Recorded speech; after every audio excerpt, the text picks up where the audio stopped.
So really quickly, I'll tell you that that's not necessarily wrong. Okay, so take your grip. But when you do it, you've got to hit that line without going anywhere, not without breaching this. So, right, that's what you find. That's the only difference.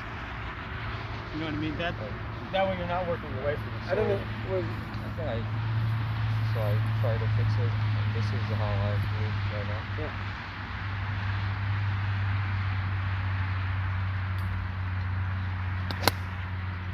Yeah, that was really good. Yeah, that's nice. Is it okay? Yeah, it's good. So right now I'm feeling I maintain this angle, and I don't go this way. Right. This way, and then at here, I try to point my thumb towards a perpendicular. Right. Parallel to the target line. Yeah. And I think it gets me in the position. So here, do it one more time. There's still a little tendency to get it a little outside the line. I don't mind if it's going outside the line a little bit if you're letting the club shallow and come back. But again, if we're talking about all the lines, when you take it away, go ahead and go to the backswing. And now, I want this to clear a little bit more. Yeah, right. What about habits? Do I feel like I'm pushing down a little bit? So you can, if you're having trouble setting your hands on the backswing, some people will have that sensation like they're pushing down on it. But I don't think that you have to do that, right? So, for example, just open up. Right. So one of the ways I always used to think about it too, for people who have good swings and good flexibility, is if I make a line where your knees are, don't ever let your knees break this line. So what do you do? If you push that hip back, doesn't break. Right. This might slide parallel down that line, but it's not going. Right. But if you take this too far out, everything starts to slide with it just a little bit. So let's just say we had both. Everything is initially like, this is the farthest point away from the golf ball you're ever going to be, right? So take your grip instead. So we got the knees not touching the line, your hands not touching the line. And just show me the backswing.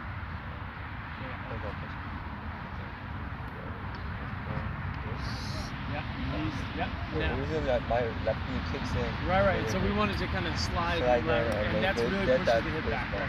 So just show me backswing. You're not going to hit it, okay? Yeah, we hit it a little bit. Okay, that's good. A little bit more inside. Yeah, now all the way to the top. Okay, good. Okay, so do it one more time. All the way to the top. All right, that's that one I like. Look at how loaded this is. You can really feel it in here, right? And the club definitely didn't go outside. Everything was following the hip. So that's something that, because if you want it, like optimal hip turn, right? This is going to work away from the target. So here's my knee line.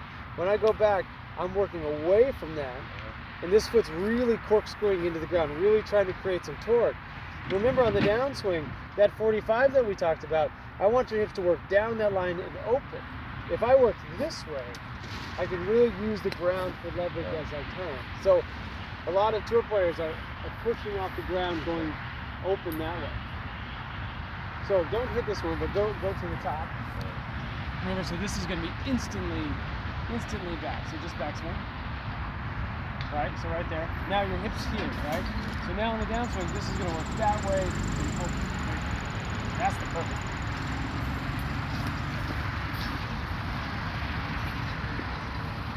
And your arms are just following that motion.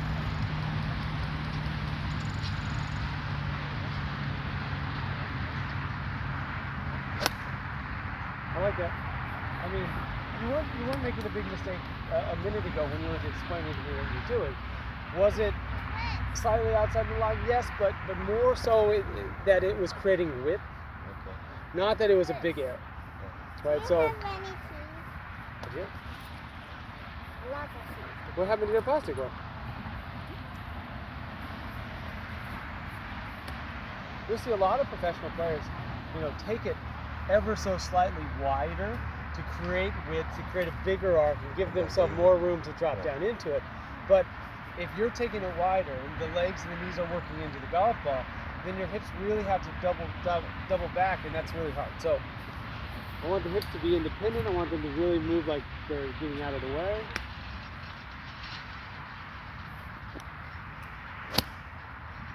Yeah, that's great. I mean, you might have pulled it a little bit, but Hips are really getting out of way nicely. Right now I'm focusing on my right hip to clear it out. Yeah, good. Get back to. So, really sit into it, but I'm going to leave this here. Hit the ball. Yeah, let's hit it. Hold on, let me do this one, and then I'll come see you. If you hit this, though, stop. A little bit, right? You feel it?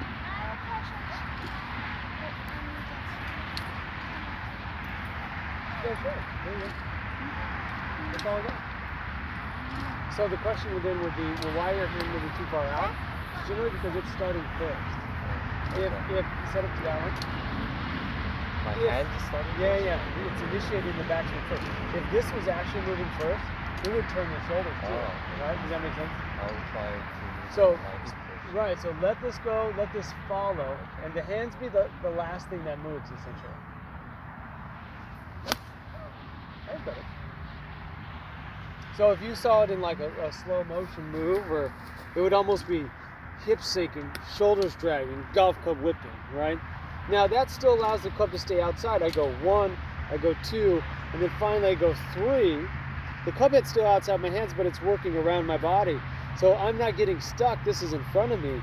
And then I could set it, and then my hips could jump out of the way the other way and extend down the line, right? We had the target line, right? We set up to it like we're going to hit it. Right? So if I left this here, I want you to hit it. Right. It's not that close, but it seems close.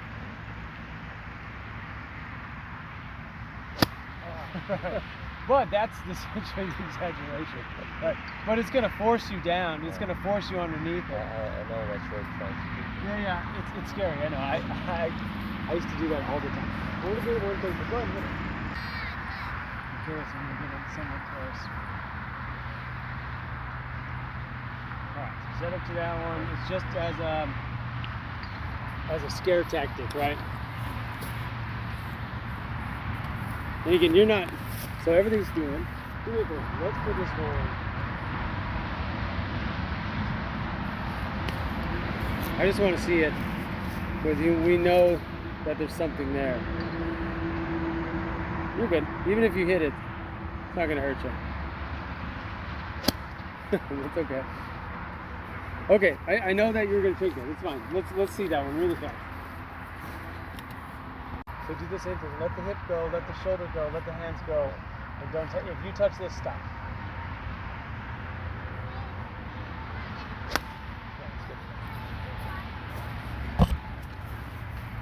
Let's see that one. Curious. I think my hip was the main cause. I can open up my. Yeah, getting it deeper. As I always call getting it deeper. Yeah, I mean your swing plane's great though. I want to take one more picture. Okay, I want you to hit this one, and I'm going to push the shaft a little bit as you go back. You're probably going to miss it because of how inside it feels, but okay, ready. Like that's not outside. I'm not letting it go outside. Good shot.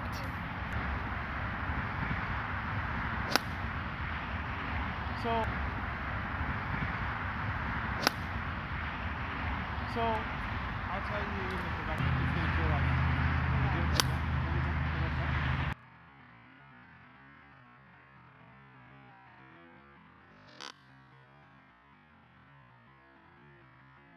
What's wrong? Why the face? Well, I'll get you another bucket.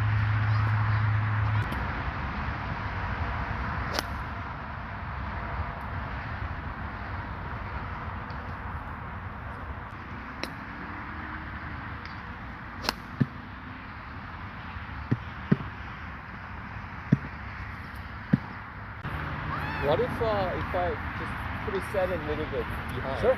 There's a lot of guys that do that. Instead of moving first, just wait and to set it and.